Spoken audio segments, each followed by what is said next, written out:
Broads Media. Hey, at least we got one team in this city that actually knows how to win some games. Okay, it's not the team that plays on Sundays. That's for damn sure. It's the orange and black. Cue the Stanley Cup getting cleaned, because I'm visualizing Joel Farabee going around the Wells Fargo Center.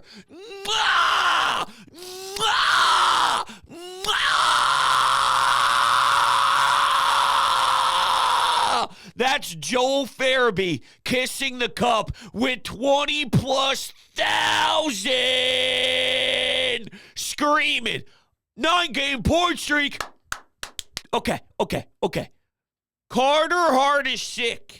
Travis Sanheim against Detroit, one of your biggest minute eaters, baseball in my brain. And this is what happens. Rasmus Ristolainen from the dead. He returns, and the man plays a massive role. Rasmus? Anybody who is needed is here when needed. Okay, Paling gets 2. The first goal was whoosh, and so was Bobby Brink with his defensive mind. Okay, gets a nice stop right inside the blue line, and then throws some marinara to Owen Tippett, who leaks for a mini breakaway. Couldn't bury then, had a couple chances, but when it was needed, here's the Hughes brothers trying to get all fancy, drop pass, he picks it, puts it in between the stick, goes down and finds the top Ched. Okay, he lights it with some cheese. He goes top shelf. What a beauty. I thought Coots would have maybe possibly had a highlight reel assist if TK didn't hit the pipe. He's on his knees, and then he leads TK towards the net. Oh, man. Look, I think the New Jersey Devils definitely played excellent, and just in regards to not played excellent, they turned the puck over. Clearly that hurt them, but more so about, okay, where is this game going? The Flyers probably didn't deserve 2 points as much as the Devils did. You got to find ways, though, and when you string together a big point streak or a lot of games in a row where you're winning, you won't win every game, beautiful. You don't win every game 5-1. You don't win every game 8-1. You don't get those big beatdowns every single night if you are a fantastic team, and this team's 18-10-3. But I'm just saying, if you're the Tampa Bay Lightning during their Stanley Cup run prime, what happens is, okay, maybe 4 games are what I just mentioned, and then you're on the road, 3 games in 5 nights. You're starting to get a bit exhausted because you're on the back end of a road trip. You're flying home afterwards, and there's like this greasy, tough game that shouldn't be. You can't score, but you gotta filter that W in, so then once you get back on track, when you return to home ice and you start peppering opponents again, that point streak lingers and it continues to grow. So wow, Carter Hart gets sick, but your backup netminder, who wasn't really coming up large for you in any of the beginning stages of the season, that's what we were calling for. Okay, if there is something that breaks down, do you have Cam York's back? If there is an error, if there is a mishap, and the other team gets a late breakaway or a late 2-on-1, let's see it. Let's see you flash the leather and just give the Flyers another chance. And he was doing that and some. Crazy, man. Just crazy what Ersson has become. And this is more of what we saw him last season. So I'm not surprised. I'm just really excited. I'm just super entertained. The boys were loving one another after that was said and done. Well, I wonder why. All right, this team loves one another. They play for one another. They're not going to be taking shots on social media of fans that are angry. You know what I'm saying? This isn't Darius Slay.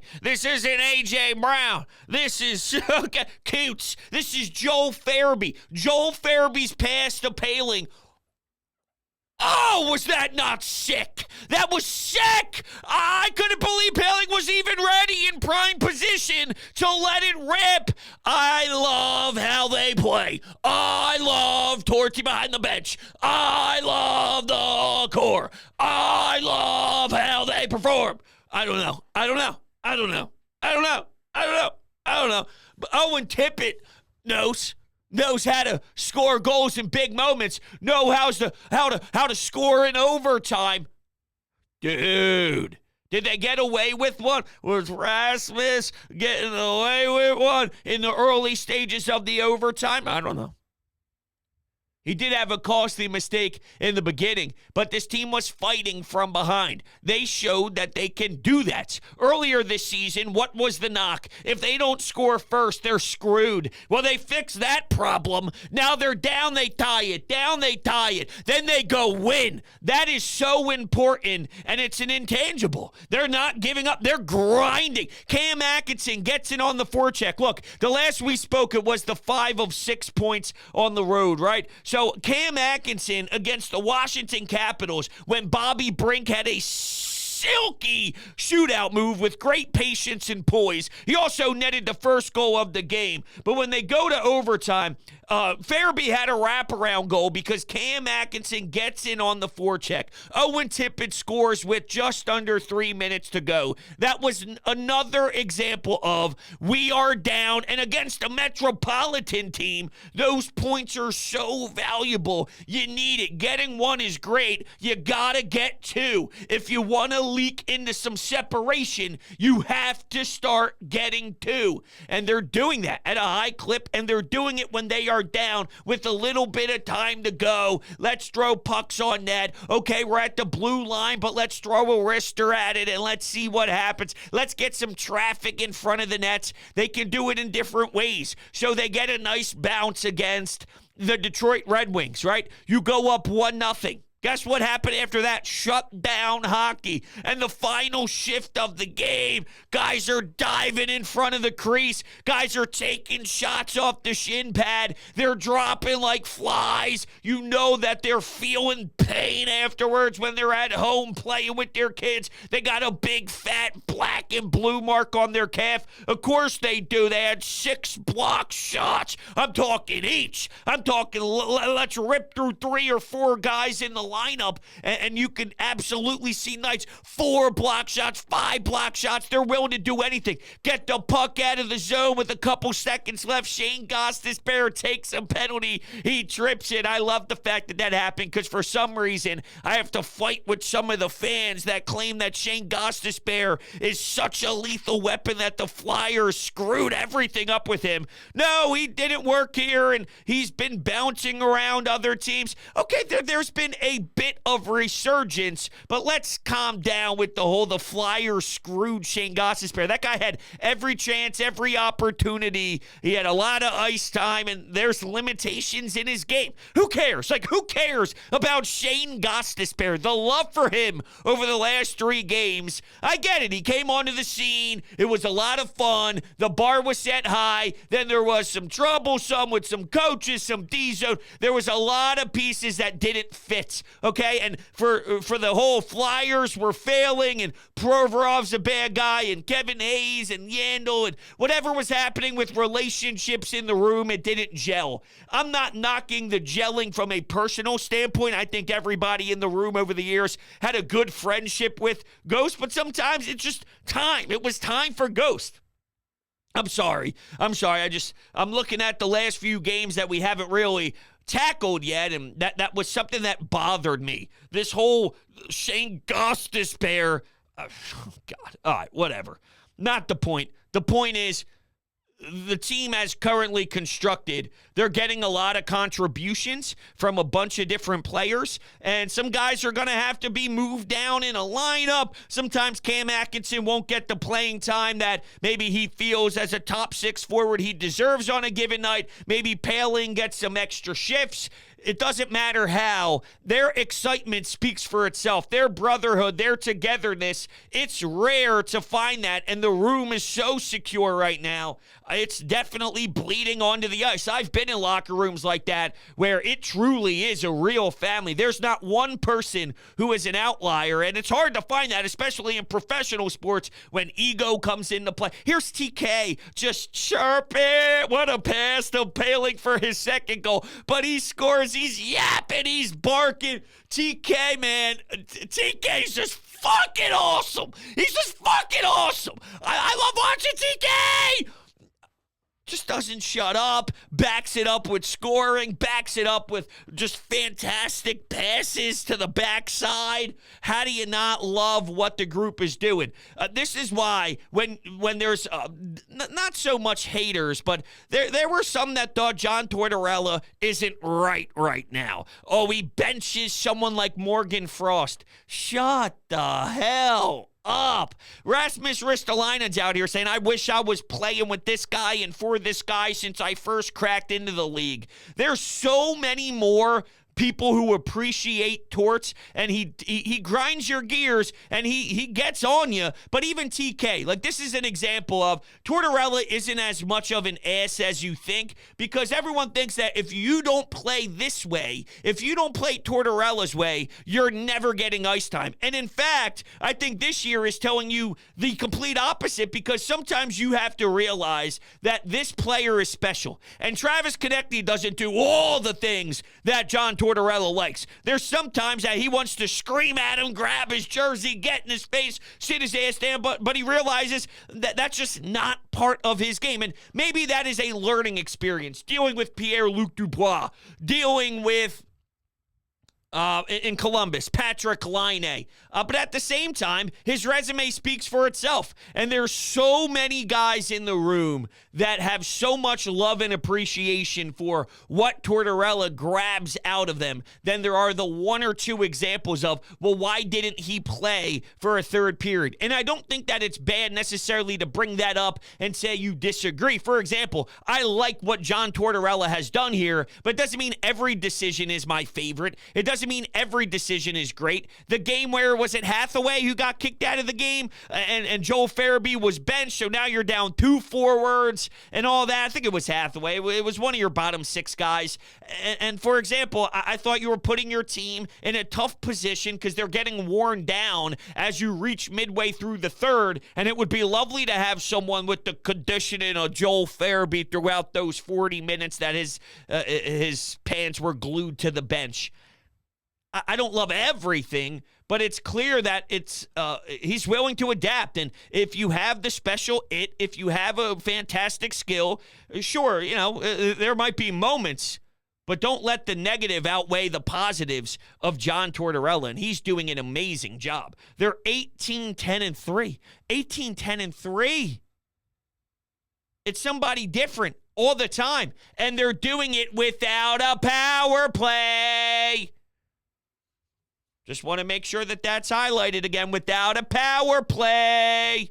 That's a reminder that we do every show. Here's a reminder that we do every show as well, and that's TickPick. If you click the link down below in the description, my code's already activated with the link. You will get $10 off of your tickets when you go to a Flyers game, when you go to a Sixers game, if you're trying to get tickets for a concert. And their ticket prices will beat any of the major competing marketplaces, and TickPick is so confident about it, they guarantee it. If you find the same seats elsewhere at a better price than TickPick, you get 110% of the price difference in form of TickPick credit. So, there's also upfront pricing. And there's no more doing the math in your head to prepare for how much extra you plan on spending on top of the listed price on other sites. Because the price you see on TickPick is the price you'll pay at checkout. Period. End of story. There's no added service fees, hidden fees, or otherwise. So make sure you join the TickPick family below by clicking the link and getting yourself to a game. I love hockey again. And this is exactly what we needed when everyone was down in the dumps for the Eagles losing in Seattle. All the eyes for the sports fans, unless you were so heartbroken you couldn't chime into anything. Or maybe you were watching John Morant because I know he had an awesome night. But if you're just diehard, anything that's Philadelphia, including the Flyers, I know some tune them out and they say, just get me to the playoffs. Playoff hockey is all that they enjoy. I'm loving a forecheck in the second period of Game 32. I'm watching a block shot on a penalty kill in Game 47 on the road against Vancouver at 11 o'clock when the game is a West Coast swing. I don't give a damn. I'm psychotic. So I had to have my eyes glued, and what I saw was a Flyers team that has all the confidence in the world right now, no matter who it is. They're 18-10-3! 18-10-3! They're winning in overtime. They're winning in shootouts. Bobby Brink. Oh, here's the poke check against Washington. Oh, let me go to the left. Let me get a nice little bang, little silky mitts, a little Patty Kane, a little Johnny Gaudreau. Who else? Who else has some unbelievable hands? A little Browns. Huh? You know what I'm saying? All right, let's go to the Anytime Hotline. Let's hear from the people. The Pico Power Play. Actually, that's the worst part of this team. So there's no reason to celebrate the man advantage at all. That just reminded me of when I was 4 years old, my dad sneaking me into the building. And I remember against the Penguins, I'm begging Kasperitis to throw me a puck over the glass, and every time they came to town, he would, and I'm still thinking to this day, jerk off! That was me at 4 years old. Jerk off! You're jerk off! And then he flips me the puck, and I'm banging on the glass with it. Why the opposing team? I don't know. They were willing to do it, though. Okay, classic Broads moment. Kasperitis. How do we get to Kasperitis? Let's go to Ryan in Tampa. Broads, Ryan from Tampa. What's going on, buddy? Tippett, tipping the puck away, finishing for the overtime winner. And, man, let me tell you, Ersson, he is making save after big save. I mean, this team is just coming out with a lot of energy, with a lot of passion, with a lot of hunger. And we talked about it earlier on the year. It's the youth movement, and these guys are playing hard. I love it. Let's keep the points racking. Let's keep it going. Go Flyers. They're a good team. They are a legitimate good team this year. Because I keep constantly getting messages all throughout Twitter, direct messages, on Instagram. Can they keep this up? How long can they produce these points? Is the 10-game losing streak inevitable? If they go on this awesome run, don't you know that this is the year they don't make the playoffs? And then when they lose 10 straight, that's the year they do make the playoffs? I don't get it either. Okay, there's nothing that I can say that can defend the last 10 to 15 years of Flyers hockey. If I could, I'd be a billionaire. And I can't. I just can't. None of it adds up. This team this year, though, they are real. They are legit. And it's no longer about how they can do X, Y, and Z. It's they can do X, Y, and Z. It's not how long. It's they will. They will continue to win. Not how long can they win. They will.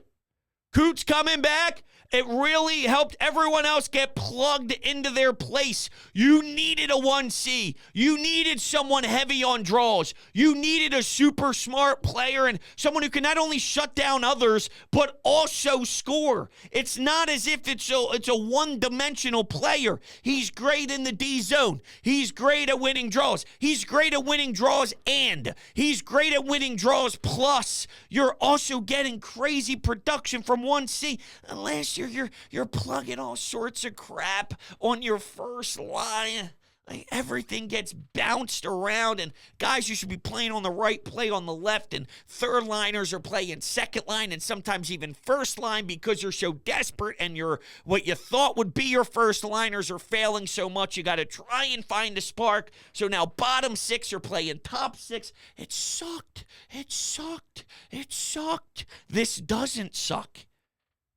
Ersson, how many times would it look as if maybe something was breaking down defensively and there's a D-man or a high winger or a high forward who's getting the puck right around the high slot if they're in New Jersey, and he comes out of the crease, he gets a great angle on it, and then just goes into the butterfly and secures it easily. Let's go to the left side here, face off, beep! Face off to the left here, and then they just drop the puck again. Then maybe win the draw, go D to D, use the glass, get it out, let go, and now you're pursuing a 2-on-1. Now you're getting a 3-on-2. All because of what your goalie is doing when this is your backup with rare scenarios where Carter Hart can't stay not sick. He's just eating fish out in California. What type of fish? I don't know. Maybe those apps these days, Tinder, Bumble, Hinge, any of them. There's some nasty stuff lying around town, and Carter Hart's doing his thing on the road. Hey, a 6 on the road is a 10 at home. Is that what it is? Or 10 at home? 10 at home? Whatever. Carter Hart, maybe there was something a little stanky at the clubs. I don't know. But he's constantly getting sick, so you're relying heavily on a guy that just didn't have it in the early stages. But this is also what can be the benefit of playing consistently, grabbing more time, seeing more pucks, and then you just start naturally feeling that you're yourself again, and it's all based in between the ears. He's just doing it at such a high clip right now. There's a lot of variables here that would make you think they could crack. No Sanheim. Okay, here's Rasmus. But it works. It works because they are all bought in. Sam, how you feeling? The Philadelphia Flyers have saved my soul. The Eagles ripped my heart out, crushed it, put a wooden stake through it, burned it. But the Philadelphia Flyers, Owen Tippett, Sam Ersson, John Tortorella, it's something that I have to look forward to. I am in love with this team. Who was that had a great game today? Paling. Jesus Christ, this kid just finds a way to get more ice time, as Tortorella was saying, and he never disappoints. This Flyers team, in the end, I know that they're not winning anything this year, and I'm fine. But, man, are they giving me something to look forward to? God bless the Flyers. Thank God for them. Thank you. Thank you. Sam! What was that? What'd you say at the end? I know that they're not winning anything this year. Excuse me. Sam! I really love what you bring to the shows. I love hearing your opinion. I know you're an anytime hotline caller, and we've built this sort of relationship throughout the hotline, and I love you for it.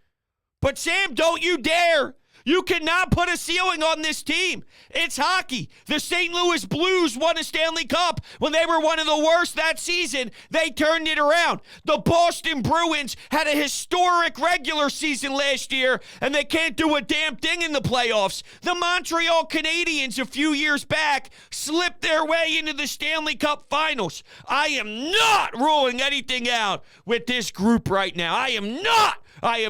And Sam, you can't either. That would be doing them a disservice. There's a smell test, everybody, and it doesn't smell like the fish that Carter Hart's eating on the road. It smells more like my Hello Fresh upstairs. Okay, it smells more like the greatness of me in the kitchen, and that's what we need to appreciate here instead of already capping them off. We can't cap them off, Sam. So I have to disagree with you there. No. All right, I can't wait for this back-to-back on a little Thursday, Friday. Two teams that you've seen in a short amount of time. Nashville again, this time in your barn. Then you're going to Detroit. All right, we'll see what they have up their sleeve because they could be a pesky little bunch. And I'm sure they're not happy about a 1-0 loss. What a horrible loss. What a bad way to go out. You're on the road. You only allow one, and it's not enough for two. You got to be looking yourself in the mirror wanting revenge. What is this team made out of? Great question, Broach. Thank you very much. How you feeling, Amadeo? Oh my God. Oh my Owen Tippett. Holy shit, that was insane. I thought freaking TK, that hitting the post off that amazing play by Coots, I thought that was the lone chance they were going to get, but holy hell, what a strip by Tipper. And he buries it. Oh my God, what a win. 9 straight games with a point, man. This team just keeps finding ways. They were getting dominated in that third period after, the non-existent power plays that they got. They were dominated. You got to give so many stick taps to Sam Ersson and net after, Carter Hart, what the ever hell illness you dealing with. I really hope this guy is okay. But Sam Ersson is constantly getting his number called, and he is living up to the moment. And who the hell put Ryan Poehling with 2 goals on the board tonight? Holy shit, this team just finds ways. This is the best hockey team I've ever seen in my life, and I am not kidding. That's just outstanding. That's just outstanding. That final sentence put a big smile on my face. Going back to Joel Farabee lifting the cup, thinking about the Wells Fargo. Goosebumps ran through my spine.